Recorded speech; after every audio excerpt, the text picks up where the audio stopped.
Dear friends, welcome to a personalized episode of Enlighten. Today, we explore the challenges and critiques of Auto-GPT's operational costs and efficiency, uncover strategies for building sustainable startups through growth and product-market fit, and dive into the nuanced process of brand and product naming from a seasoned copywriter's perspective. Join us as we navigate these diverse topics, offering insights and discussions tailored just for you. What is Auto-GPT, and why are we witnessing a surge of interest and skepticism around this new AI tool? Today, we delve into the world of Auto-GPT, examining its capabilities, limitations, and the broader implications for AI research and development. At the heart of the discussion is Auto-GPT, a technology designed to showcase the potential of GPT-4, the latest iteration in OpenAI's language models. It's an experimental AI tool intended to perform tasks autonomously, from conducting internet research to generating content. However, as we peel back the layers, it becomes clear that Auto-GPT, despite its advancements, is not without its shortcomings. One of the most pressing issues with Auto-GPT is its prohibitive cost. The technology operates through a series of thought chains, each requiring a call to the GPT-4 model. With each step potentially maxing out tokens, the cost for completing a single task can quickly escalate to $14.4.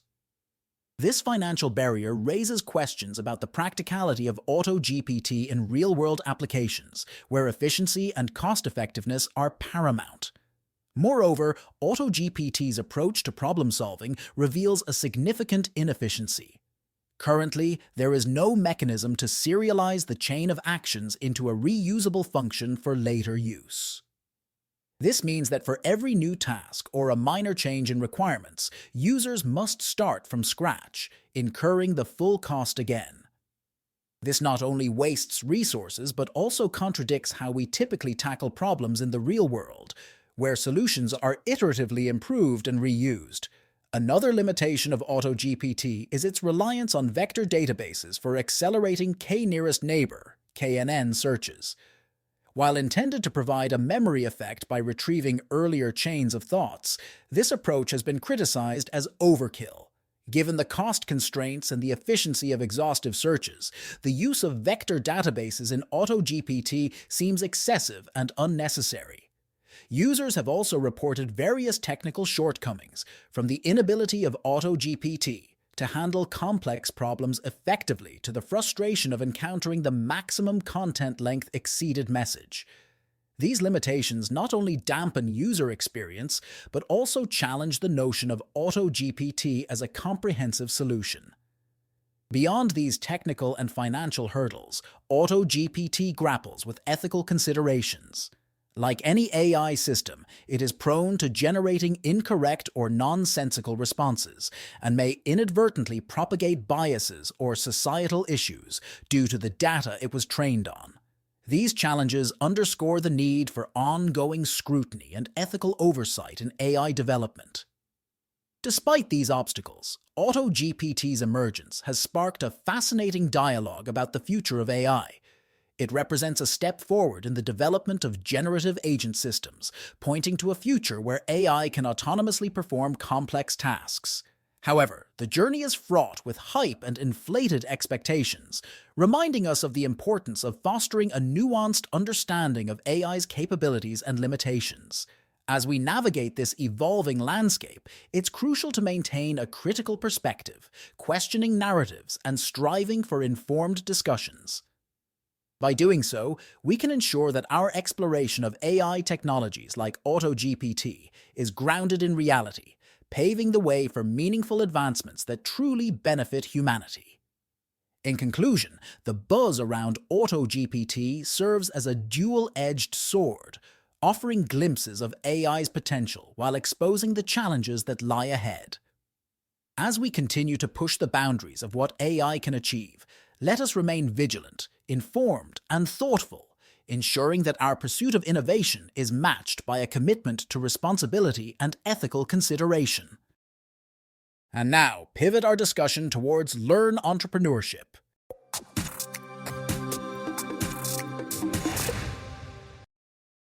What is the secret to building a sustainable startup without running out of runway? This question plagues many founders and growth strategists in the early stages of their business ventures. The answer, quite intriguing, lies in balancing the pursuit of growth with the foundational quest for product-market fit, PMF. Today, we'll embark on a journey to unravel this delicate equilibrium, drawing from real-world scenarios and strategic insights. At the heart of many startup struggles is the intense pressure to grow, often coming from investors, founders, or the sheer reality of a ticking clock on their financial runway. This pressure can lead to a common pitfall: deprioritizing PMF work in favor of immediate growth efforts. It's a story as old as time, or at least as old as the startup ecosystem, but it's one that bears repeating. Without PMF, growth is not just hard, it's unsustainable. But how do startups navigate this challenge? Let's break it down. First, it's essential to understand that PMF is not a luxury, but a necessity. It's the foundation upon which sustainable growth is built. Think of it like bouldering, a form of rock climbing on short routes without a rope. The key to conquering a boulder problem isn't sheer strength, but rather the strategic positioning and planning of your route. Startups, too, must sometimes take a step back, reassess their approach, and find the most viable path to the top. This means occasionally pausing growth efforts to solidify their PMF. However, this doesn't mean growth should be ignored altogether. On the contrary, growth activities can and should be used as a research tool to inch closer to PMF.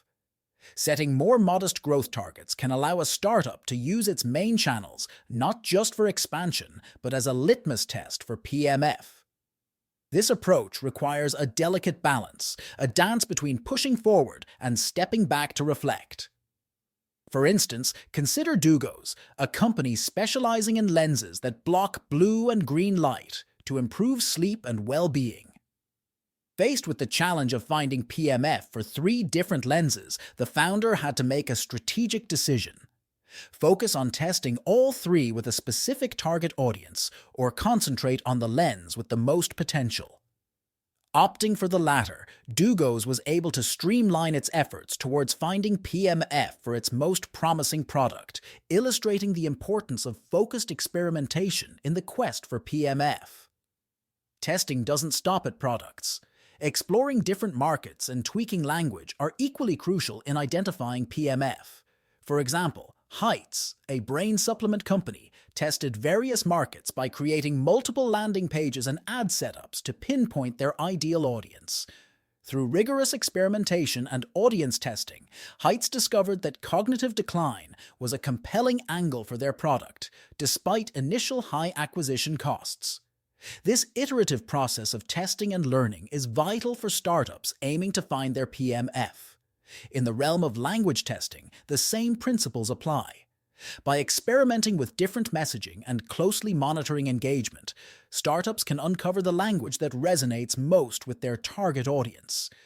This was the case with Heights, which found that focusing on pain points in their messaging significantly improved their language market fit. Ultimately, the journey to finding PMF is not a linear path, but a cyclical process of growth, learning, and refinement. It's about understanding that while you can't focus on growth and PMF simultaneously, you can use growth as a vehicle to discover your PMF. This approach not only extends your startup's runway, but also ensures that when you do hit that growth spurt, it's built on a solid foundation of PMF. In closing, remember the analogy of the bucket with holes. Without PMF, any effort to grow is akin to pouring water into a leaky bucket. But as you edge closer to finding your PMF, you begin to plug those holes, and suddenly, growth becomes not just possible, but exponential. So, to all the startup founders and growth strategists out there, focus on finding your PMF. It's the secret to building a startup that doesn't just fly, but soars. Now let's explore how a seasoned copywriter's journey from a small project at an LA auto shop to varied industries sheds light on the creative and strategic process of brand and product naming.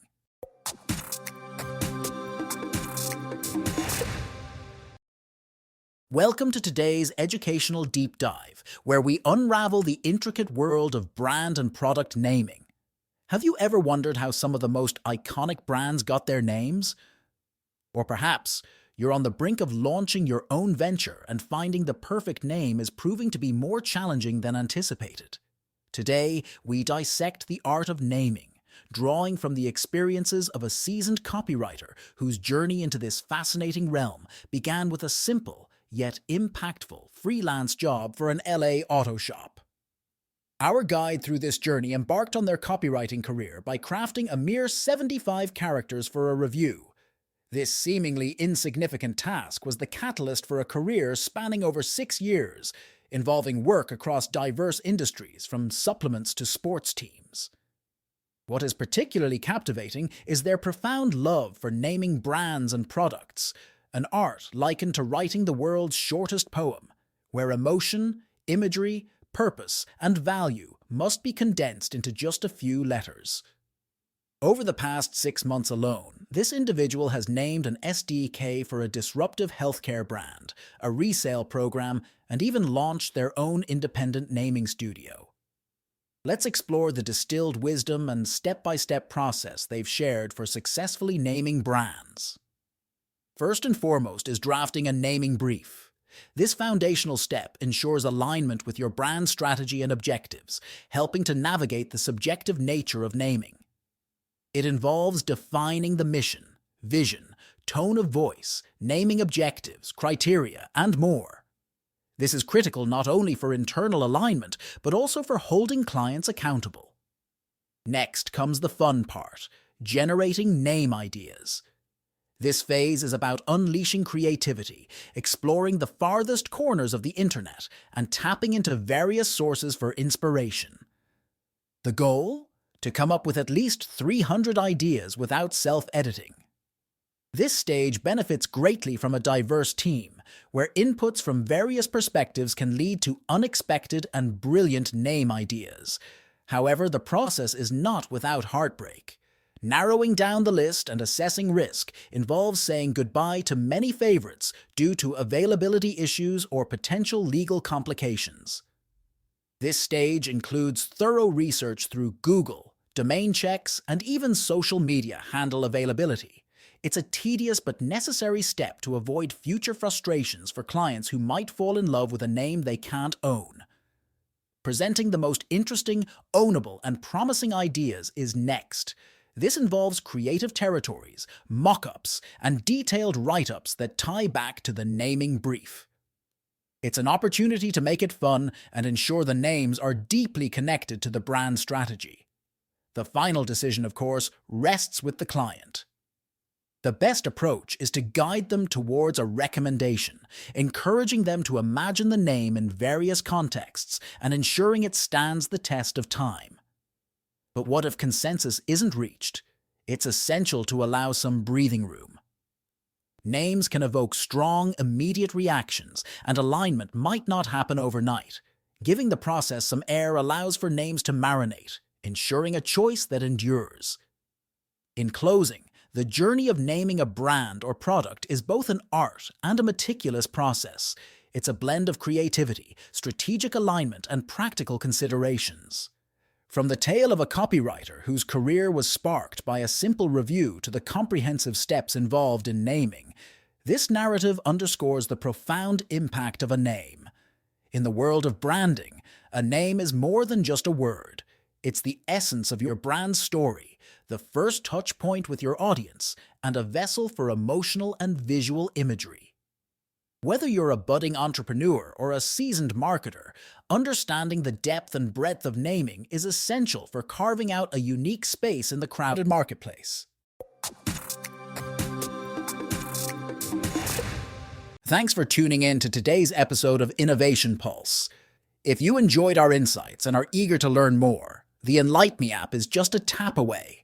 Expand your knowledge with personalized content on over 20 diverse topics, from crypto to health and beyond, all curated to fit your interests. Download the Enlight Me app now at the Apple Store or Google Play, or visit the enlightme.ai website. Stay curious, stay enlightened.